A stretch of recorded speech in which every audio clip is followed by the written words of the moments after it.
പക്ഷേ നമസ്കാരം. നമസ്കാരം. പുതിയ സംഘർഷഭരിതമായ വാർത്തയാണ് രാവിലെ നമ്മൾ കാത്തിരിക്കുന്നത്. അത് ചൈനയ്ക്ക് തായ്വാനും ഇടയിലാണ്. തായ്വാൻ കടലിടുക്കിൽ സംഘർഷം മുറുകുന്നു എന്നാണ് വാർത്ത. കഴിഞ്ഞ 24 മണിക്കൂറിനിടയിൽ ചൈനയുടെ ചൈനീസ് വിമാനങ്ങളുടെയും കപ്പലുകളുടെയും നീക്കം അതിശക്തമാക്കിയിട്ടുണ്ട്. അത് വർദ്ധിച്ചതായിട്ട് തായ്വാൻ പ്രതിരോധ മന്ത്രാലയം ലോകത്തെ അറിയിച്ചിട്ടുണ്ട്, സ്ഥിരീകരിച്ചിട്ടുണ്ട്. നമുക്ക് ഈ കുറച്ച് കാലമായിട്ട്, ഏതാണ്ട് എനിക്ക് തോന്നുന്നു 1 വർഷമായിട്ട് അത്ര കാര്യമായി ചൈന തായ്വാൻ സംഘർഷം കേൾക്കുന്നില്ല. മറ്റു സംഘർഷങ്ങൾ ഒട്ടനവധി ഉള്ളതുകൊണ്ട് അതിൽ മുങ്ങിപ്പോയതാണോ എന്നെനിക്കറിയില്ല. പക്ഷേ അതവിടെ ഉണ്ട്, പൊങ്ങുകൊണ്ടിരിക്കുന്നുണ്ടെങ്കിലും ഇപ്പോൾ അത് പൊങ്ങി വന്നിരിക്കുന്നു വീണ്ടും ശക്തമായിട്ട്. ഇന്ത്യക്ക് താക്കീത്, ഇതിൽ നിന്ന് പാഠം ഉൾക്കൊള്ളാനുണ്ട്, താക്കീതുകളുണ്ട്. മാഷി ഈ ഒരു കാര്യത്തെ എങ്ങനെയാണ് നോക്കിക്കാണുന്നത്? തായ്വാൻ വളരെ ചരിത്ര പ്രാധാന്യമുള്ളൊരു സ്ഥലമാണ്. തായ്വാൻ ആര് ഭരിച്ചു എന്നുള്ളതിലേറെ തായ്വാനോട് ചേർന്നാണ് നമ്മുടെ ഹോർമൂസ് കടലിടുക്ക്. തായ്വാൻ കടലിടുക്ക് എന്നാണ് ഇപ്പോൾ അതിൻ്റെ പേര്. പഴയ ഹോർമൂസ് ആണ്. ലോകത്തിന്റെ തന്ത്രപ്രധാനമായിട്ടുള്ള വ്യാപാര റൂട്ടാണ്. തന്ത്രപ്രധാനമല്ല, ലോകത്തിലെ എല്ലാ യുദ്ധങ്ങൾക്കും പടക്കപ്പലുകൾ പോയ വഴിയാണത്. എല്ലാ രാജ്യങ്ങളിലേക്കും ഈ വ്യാപാര കപ്പലുകൾ, ചരക്ക് കപ്പലുകൾ നീങ്ങി. ഇറാൻ ഇടയ്ക്ക് അടച്ചുകൊണ്ടിരിക്കുന്ന കടലെടുക്കാണത് അല്ലേ? അതെ. ഈ ഇപ്പോഴത്തെ ഒരു അവസ്ഥ ഞാൻ പറയുന്നത് ഒരു പ്രധാനപ്പെട്ട കാര്യം, ആ കടലിടുക്കിൽ നടക്കുന്ന ഏത് നീക്കവും ലോകമാസകലം ചലനം ഉണ്ടാക്കും. അത്ര ഇമ്പോർട്ടൻ്റ് ആണത്. ഒരു ഫോക്കൽ അങ്ങേയറ്റം സെൻസിറ്റീവായിട്ട്, ട്രേഡിൽ അത്ര സുപ്രധാനമാണ്. സമീപകാലത്ത് ഇതുവരെ കഴിഞ്ഞ കുറച്ചു കാലമായിട്ട് ഇപ്പോൾ റോബിൻജി പറഞ്ഞ പോലെ അവിടെ ഇഷ്യൂസ് ഒന്നും ഉണ്ടായില്ല എന്ന് പറയുന്നതിൻ്റെ ഒരു കാര്യം എന്താണെന്ന് വെച്ചാൽ, ചൈനയും അമേരിക്കയും തമ്മിൽ ഒരു വ്യാപാര ബന്ധുക്കളായിട്ട് സമാധാനത്തിൽ പോയിരുന്നൊരു കാലമുണ്ട്. അതിപ്പോൾ പൊട്ടി. ഇപ്പോൾ ഈ താരിഫ് വാർ വന്നപ്പോൾ ചൈനയെ ഭീകരമായിട്ട് അടിക്കാനും ചൈന തിരിച്ച് അമേരിക്കയ്ക്ക് പണി കൊടുക്കാനും ഒക്കെ നടക്കുന്ന ഒരു പുതിയ ആഗോള അന്തരീക്ഷവുമായിട്ട് ഈ തായ്വാൻ ഇഷ്യൂവിന് ബന്ധമുണ്ട്. കാരണം എന്താ വെച്ചാൽ, തായ്വാൻ ചൈനയുടെ സ്വന്തമാണ്, അല്ലെങ്കിൽ സ്വന്തമാണെന്ന് അവർ അവകാശപ്പെടുന്നു. അതേസമയത്ത് തായ്വാൻ കഴിഞ്ഞ കുറെ കാലമായിട്ട് ഞങ്ങൾ സ്വതന്ത്ര രാജ്യമാണെന്ന് അവകാശപ്പെടുകയും, അതിൻ്റെ ഒരു ചരിത്രവും വർത്തമാനവും എന്താണ്? അത് ചൈനീസ് മഹാരാജാക്കന്മാർ നേരിട്ട് ഭരിച്ചൊരു നാടാണ് അവിടെ, തായ് രാജവംശം. അതായത് ഏതാണ്ട് 1683 മുതൽ, അതായത് ഒരു ദ്വീപായിരുന്നല്ലോ. ഇപ്പോൾ നമ്മളിവിടുന്ന് അന്തമാനിലേക്ക് പോയതുപോലെ ചൈനക്കാർ പതുക്കെ കുടിയേറി, ചൈനക്കാർ വന്ന് കുടിയേറി, അവർ കൃഷി ചെയ്ത് അങ്ങനെ അവരുണ്ടാക്കിയ നാട്. ചെറിയ ദ്വീപാണത്. കേരളത്തിൻ്റെ അത്രയും വലുപ്പമില്ല, ജനസംഖ്യയില്ല. ജനസംഖ്യ 2.25 കോടിയോ മറ്റോ ഉള്ളൂ, കുറച്ചേ ഉള്ളൂ. അപ്പോൾ ഒരു ചെറിയ ദ്വീപ്. അപ്പോൾ ആളുകൾ കുടിയേറി പാർക്കാനും, നാട് അങ്ങനെ ബലമായി നാട് കടത്താനല്ല, കുടിയേറി പാർക്കാനും നാട് വിട്ടുപോകാനും കൃഷി ചെയ്യാനും അങ്ങനെ ഉണ്ടായ നാടാണ്. വന്നതൊക്കെ ചൈനക്കാരാണ്. വിശ്വാസവും അങ്ങനെയാണ്, എല്ലാം അങ്ങനെയാണ്, സംസ്കാരവും അങ്ങനെയാണ്. അപ്പോൾ ചൈനീസ് രാജാവ് ഭരിച്ചിരുന്നു അവിടെ. ഏതാണ്ട് 1683 തൊട്ട് അവിടെ ഭരണമുണ്ട്. അതുവരെ ഭരണം ആവശ്യമില്ല, കുറച്ച് ജനങ്ങളെ ഉള്ളൂ, അങ്ങനെയാണ്. പക്ഷേ 1683 തൊട്ട് രാജാക്കന്മാരുടെ ഭരണം തന്നെ, എസ്റ്റാബ്ലിഷ്ഡ് ആയിട്ടുള്ള ഭരണമുണ്ട് അവിടെ. ഏതാണ്ട് 200 കൊല്ലത്തിലേറെ യാതൊരു കുഴപ്പമില്ലാതെ സമാധാനപൂർവ്വം നടന്നതാണ്. അവർ നല്ല കർഷകരാണ്, അധ്വാനികളാണ്, സമാധാനപ്രിയരാണ്. അവരുടെ വിശ്വാസവും അങ്ങനെയാണ്. ഈ പഴയ വിശ്വാസങ്ങളൊക്കെ അങ്ങനെയാണ്. അപ്പോൾ 1895 ഒരു യുദ്ധം നടന്നു. 1895 ആയപ്പോൾ ജപ്പാന് ഈ കടലിടുക്ക് വേണം. ലോക വ്യാപാരികളാണല്ലോ അന്ന്. ജപ്പാൻ നമ്പർ 1 രാജ്യമാണ്, ഭയങ്കര ശക്തിയാണ്. അവരെ പിന്നെ തകർത്തതല്ലേ. അപ്പോൾ 1895 ചൈനയോട് മുട്ടാൻ, അന്നത്തെ ചൈനയോട് മുട്ടാനും പറ്റും. പാവം രാജാക്കന്മാർ ഭരിക്കുന്ന നാടാണ്, വലിയൊരു നാടാണെന്നേ ഉള്ളൂ. സാധുക്കളുമാണ്, പാവങ്ങളാണ്, കർഷകർ, അധ്വാനിക്കുന്ന. ഇന്നത്തെ ചൈനയല്ല. ആ ചൈന ഭയങ്കര ഫാസ്റ്റായിട്ടാണല്ലോ മാറിയത്. അപ്പോൾ ആ 1895 200 കൊല്ലത്തോളം സമാധാനത്തോടെ ഈ ചൈനീസ് രാജാക്കന്മാർ ഭരിച്ച തായ്വാനെ ജപ്പാൻ കയറി ആക്രമിച്ചു. ചൈനയെ മൊത്തത്തിൽ ജപ്പാൻ ആക്രമിച്ചു. ജപ്പാൻ ജയിച്ചു 1895. ജപ്പാൻ ജയിച്ചപ്പോൾ അവർക്ക് ആകെ വേണ്ട എന്താ? ചൈനയെ നിങ്ങളെ പണിക്ക് പോയിക്കോ. പക്ഷെ ചൈനക്ക് വേണ്ടിയിരുന്നത്, ജപ്പാന് വേണ്ടിയിരുന്നത് തായ്വാനാണ്. അങ്ങനെ ജപ്പാൻ 1895 ജപ്പാന്റെ സ്വന്തമായി, ജപ്പാന്റെ കോളനിയായി തായ്വാൻ. അത് തുടർന്നു ഏതുവരെ? സെക്കൻഡ് വേൾഡ് വാർ വരെ. അപ്പോൾ ചൈനയും നോക്കി നിന്നു, കാരണം അവർക്ക് തോറ്റതാണല്ലോ, തിരിച്ചടിക്കാൻ അവസരം കാത്തു നിന്നു. അപ്പോൾ സെക്കൻഡ് വേൾഡ് വാർ വന്നു 1939 തൊട്ട് 45 വരെ. ആ വേൾഡ് വാറിൽ അന്ന് ചൈന ഒരു ശക്തിയല്ല. ഒരു ഭാഗത്ത് ജപ്പാനാണ്. ഉം. അത് ചൈന നോക്കി നിന്നു. ഉം. ജപ്പാൻ ഒരു ഭാഗത്തുണ്ടെങ്കിൽ അവസരം കിട്ടിയാൽ കളയില്ലല്ലോ. ജപ്പാനും ഇറ്റലിയും ജർമ്മനിയാണ് ഒരു ഭാഗത്ത്, മറുഭാഗത്ത് വമ്പന്മാരാണ്. അന്നത്തെ വമ്പനാണ് അമേരിക്കയും ബ്രിട്ടനും ഫ്രാൻസും വൻകിട ശക്തികളൊക്കെയാണ്. അപ്പോൾ അവർ തമ്മിൽ യുദ്ധം നടന്നപ്പോൾ ചൈന സ്വാഭാവികമായിട്ടും അമേരിക്കയെ ആയിരിക്കുമല്ലോ സഹായിക്കുക, കാരണം അപ്പുറത്ത് ജപ്പാനുണ്ട്. കക്ഷി ചേർന്നു. അപ്പോൾ യുദ്ധം കഴിഞ്ഞു. 45-ൽ യുദ്ധം കഴിഞ്ഞിട്ട് യുദ്ധം മുതലുകളൊക്കെ ഓരി വെച്ചു. തോറ്റവരെ വീതം വെച്ചെടുക്കാമല്ലോ. അപ്പോൾ അപ്പുറത്തുള്ളതിൽ ചൈന ആകെ സഖ്യകക്ഷികളോട് ആവശ്യപ്പെട്ടത് ഞങ്ങൾക്ക് തായ്വാൻ തിരിച്ചു തരണം. അങ്ങനെ 45 ഒക്ടോബറിൽ ആഘോഷപൂർവ്വം അവർ തായ്വാൻ തിരിച്ചെടുത്തു. ചൈനക്ക് കിട്ടി, 45 തിരിച്ചു കിട്ടി. അതിന്റെ ആഘോഷമാണ് ഇപ്പോൾ. അതിന്റെ ആഘോഷമാണ് 80-ാം വർഷം. നൂറ്റാണ്ടുകൾ അവർക്ക് തിരിച്ചു കിട്ടിയല്ലോ. അവരുടെ കയ്യിൽ നഷ്ടപ്പെട്ടു പോയി. നൂറ്റാണ്ടുകളായിട്ട് അവരുടെ സ്വത്തായിരുന്ന തായ്വാൻ കുറെ 895 തൊട്ട് ഏതാണ്ട് 45 വരെ എന്ന് പറഞ്ഞാൽ അരനൂറ്റാണ്ട് കാലം, 50 കൊല്ലം പിന്നീട് അരനൂറ്റാണ്ട് ജപ്പാന്റെ സ്വന്തമായിരുന്നു, ജപ്പാന്റെ കോളനി ആയിരുന്നു. ജപ്പാന്റെ കയ്യിൽ നിന്ന് തിരിച്ചെടുത്ത തീയതിയാണ് ഈ 80-ാം വാർഷികം. 45-ൽ നിന്ന് 2025 80-ാം വാർഷികം ആഘോഷിക്കുന്ന സമയമാണ് ഇപ്പോൾ. ഈ സമയത്ത് ആണ് ചൈന അവിടെ പുതിയ ഷോ തുടങ്ങുന്നത്, ഗ്രേ സോൺ ഷോ എന്ന് പറയുന്നത്.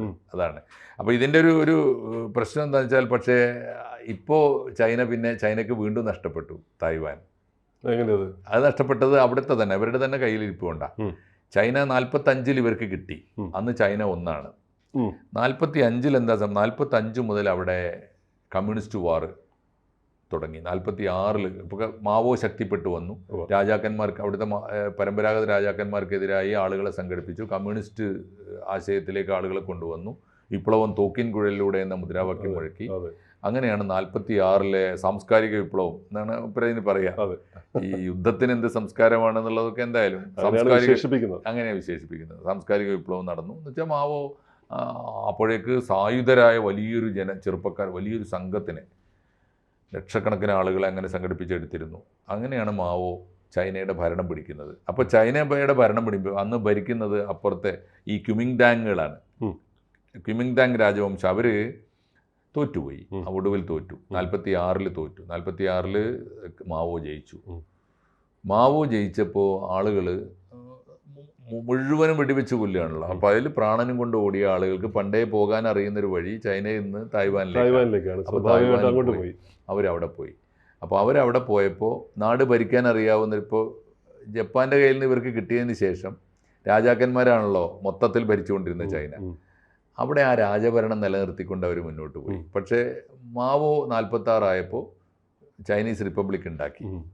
ആ മാവോയുടെ ഭരണമാണ് PRC ഉണ്ടാക്കി, പീപ്പിൾസ് റിപ്പബ്ലിക് ഓഫ് ചൈന.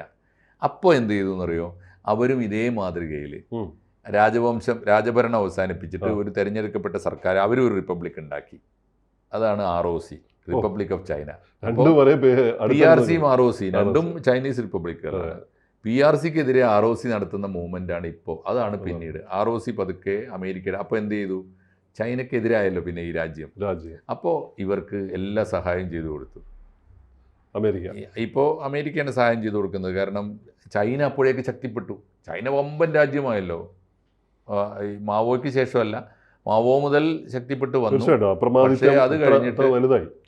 ഇപ്പോൾ സാമ്പത്തികമായിട്ടും വളർന്നു, വമ്പൻ ശക്തിയായി തീർന്നു. അപ്പോൾ ലോകത്തിലെ ഏറ്റവും വലിയ വമ്പൻ ശക്തി ചൈനയായി. അമേരിക്കയാണെങ്കിൽ പുറകോട്ടും പോയി.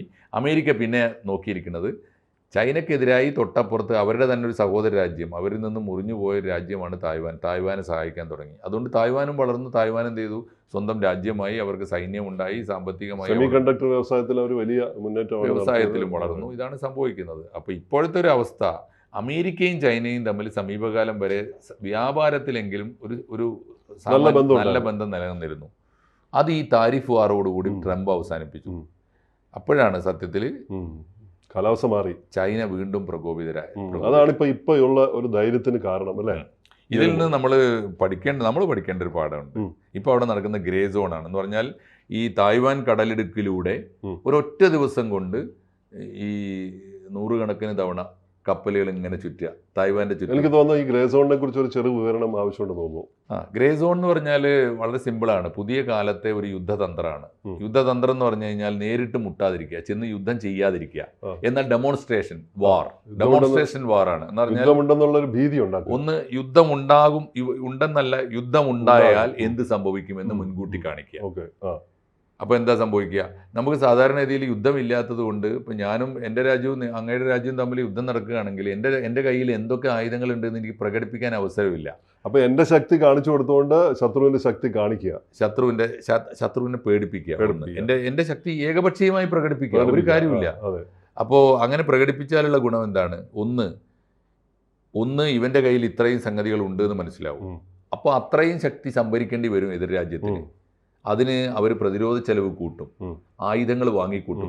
കഴിയുമെങ്കിൽ ഈ ശത്രുരാജ്യത്തിൻ്റെ കയ്യിലുള്ള സാധനങ്ങളൊക്കെ അവരോട് തന്നെ വാങ്ങും. വേറൊന്ന്, ഏതെങ്കിലും തരത്തിലുള്ള വ്യാപാര കരാറുകൾ വന്നാൽ വേഗം ഭയപ്പെടുന്ന ഒരു സാഹചര്യം. ഈ തന്ത്രമാണ് ഇപ്പോൾ റഷ്യ യൂറോപ്പിൽ പയറ്റുന്നത്. ഇതാണ് ബ്രിട്ടനെ ഒരു കാര്യമില്ലാതെ ബ്രിട്ടൻ ഇതുവരെ റഷ്യ ആയിരക്കണക്കിന് ഡ്രോണുകൾ അത്ര വരുന്നത്, ആയിരക്കണക്കിന് ഡ്രോണുകൾ കാണിക്കുകയാണ്. നിങ്ങൾ പഴയ പ്രതാപമൊന്നും വെച്ചുകൊണ്ടിരിക്കേണ്ട, ഇവിടെ വമ്പൻ ശക്തിയായി ഞങ്ങൾ വന്നിട്ടുണ്ട് എന്നുള്ളതിന് തെളിവാണത്. അതുകൊണ്ടാണല്ലോ ഇതിന് പോളണ്ടിനെ ആക്രമിച്ചു, എസ്റ്റോണിയെ ആക്രമിച്ചു. അതൊക്കെ ഇതിന്റെ ഭാഗമാണ്. ഇത് ഇന്ത്യക്ക് നൽകുന്ന പാഠം എന്താ? ഇതാണ് അവസാനമായിട്ട് ഇന്ത്യയുടെ ഒരു പ്രധാനപ്പെട്ട പാഠം തന്നെയാണ്. ഇത് ചൈനയാണ് ഇത് കാണിക്കുന്നത്. ചൈനയെ കരുതിയിരിക്കുക. ചൈന ഇതേ ഡെമോൺസ്ട്രേഷൻ, ഇതേ ഗ്രേ സോൺ നമ്മളോടും കാണിക്കുന്നുണ്ട് പലപ്പോഴും. നമ്മുടെ രാജ്യത്ത് നമ്മുടെ അതിർത്തി കടന്നിട്ട് ചൈനീസ് ട്രക്കുകൾ വന്നിട്ട് ബോർഡ് വെച്ച് പോവുക ചൈനീസ് ഭാഷയിൽ, ഞങ്ങളുടെയാണ് എന്ന് അവകാശം സ്ഥാപിച്ചു പോവുകയാണ്. ഉണ്ടല്ലോ, നമ്മളെ രാഷ്ട്രീയ പാർട്ടികൾ കൊടി നാട്ടുന്നവരെ കൊടി നാട്ടു പോവുകയാണ്. അതൊരു വലിയ പാഠം. വേറൊന്ന്, ഇപ്പൊ നമ്മൾ ഓപ്പറേഷൻ സിന്ദൂർ നടത്തിയല്ലോ. ഓപ്പറേഷൻ സിന്ദൂർ നടത്തിയപ്പോൾ നമ്മൾ പാകിസ്ഥാൻ തീവ്രവാദികളിൽ നിന്ന് പിടിച്ചെടുത്ത ആയുധങ്ങൾ മുഴുവനും ചൈനീസ് മുദ്രയുള്ളതാണ്, ചൈനക്കാർ കൊടുത്തതാണ് എന്ന് പറഞ്ഞാൽ പാകിസ്ഥാനെ പോലും സഹായിക്കും നമുക്കെതിരായിട്ട് എന്നാണല്ലോ അർത്ഥം. അതുകൊണ്ട് ജിയോ പൊളിറ്റിക്സിൽ ഇന്ത്യ സൂക്ഷിച്ചിരിക്കേണ്ടത് ഈ ഗ്രേ സോൺ നമുക്കെതിരെ കൂടിയാണ് എന്നൊരു പാഠമാണ്. രണ്ട്, ഇന്ത്യ ഇതിൽ ചെകുത്താനും കടലിനും ഇടയിലാണ് ഇപ്പോൾ. എന്താ കാര്യം എന്ന് വെച്ച് കഴിഞ്ഞാൽ, നമ്മുടെ ഒരു പാരമ്പര്യം വെച്ചിട്ട് ചൈന എന്ന കടലിടുക്കിലാണ് ഇപ്പോൾ. തായ്വാൻ കടലിടുക്കിലാണ് ഇന്ത്യ. ഒരു ഭാഗത്ത് ചൈനയുണ്ട്, മറുഭാഗത്ത് തായ്വാനാണ്. തായ്വാൻ സമം അമേരിക്കയാണ്. നമ്മൾ ഈ സമയത്ത് സാധാരണ രീതിയിൽ ചൈനയെ ഒരു പാഠം പഠിപ്പിക്കണമെങ്കിൽ നമ്മൾ സാധാരണ ചെയ്യേണ്ടത് എന്താ? തായ്വാന്റെ കൂടെ നിൽക്കുകയാണ്. അമേരിക്കയുടെ കൂടെ നിൽക്കുന്നില്ല. അത് അമേരിക്കയുടെ കൂടെ പറ്റില്ലല്ലോ. അത് പറ്റുകയില്ല. ഈ ക്രൈസിസ് യഥാർത്ഥത്തിൽ ഇപ്പൊ തായ്വാൻകാരെക്കാൾ ക്രൈസിസിലാകുന്നത് ഇന്ത്യയാണ്. ഇന്ത്യക്കാണ് പ്രതിസന്ധി ഉണ്ടാക്കുന്നത്. എന്ത് സംഭവിക്കും നമുക്ക് നോക്കാം. കാരണം അല്ലാതെ ഈ തായ്വാന്റെ ആകാശത്ത്, തായ്വാൻ കടലിടുക്കിന്റെ ആകാശത്ത് ഇപ്പൊ ഉരുണ്ടുകൂടുന്നത് ഇന്ത്യയുടെ പ്രതിസന്ധി കൂടിയാണ്. അതുകൊണ്ട് തന്നെ അത് വളരെ ശ്രദ്ധാപൂർവം നമ്മളതിനെ നോക്കേണ്ടിയിരിക്കുന്നു, നമ്മളതിനെ സമീപിക്കേണ്ടിയിരിക്കുന്നുണ്ടാവും. ഇന്ത്യ അത് കരുതലോടെ കാണുന്നുണ്ടാവും, ജാഗ്രത എടുക്കുന്നുണ്ടാവും. പക്ഷെ പോംവഴി ഇനിയും ഉരുത്തിരിഞ്ഞു വരണം. ജിയോ പൊളിറ്റിക്സിൽ, രാഷ്ട്രബന്ധങ്ങളിൽ, രാഷ്ട്രാന്തരീയ ബന്ധങ്ങളിൽ വലിയ മാറ്റം വരാനാണ് സാധ്യത. അതിനിടയാക്കും ഈ കടലെടുക്ക്. അതിലൊരു വലിയ കാരണമായിട്ട് ഈ കടലെടുക്ക് മാറും. തീർച്ചയായിട്ടും. കൂടുതൽ വാർത്തകളും വിശേഷങ്ങളും നിങ്ങളിലേക്ക് എത്താൻ ABC മലയാളം സബ്സ്ക്രൈബ് ചെയ്യുക, ബെൽബട്ടനും അമർത്തുക.